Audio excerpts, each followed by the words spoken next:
So good morning mga Desi Pinoy Vibes.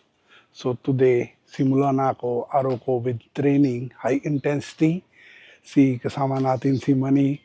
Si Manny ayaw niya training eh. Ako lang isang yung training.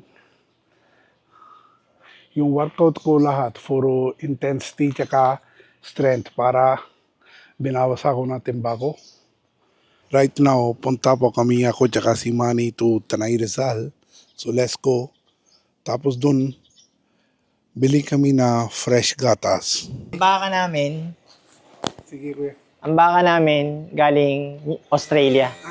Ito mga imported yung mga baka na yan. So, pero noon pa, as early as 2010, nagsimula na kami mag-alaga ng mga native na dairy cattle din na nabili namin. Okay. So, doon kami nag-aral, doon kami nagsimula. Sa yung Philippines, meron kayo yung sarili native namin? Wala. Lahat na imported? Ang dairy animals dito sa Pilipinas, imported lahat ang pinanggalingan. Ang baka ng Pilipino, yung native talaga siya, maliliit siya.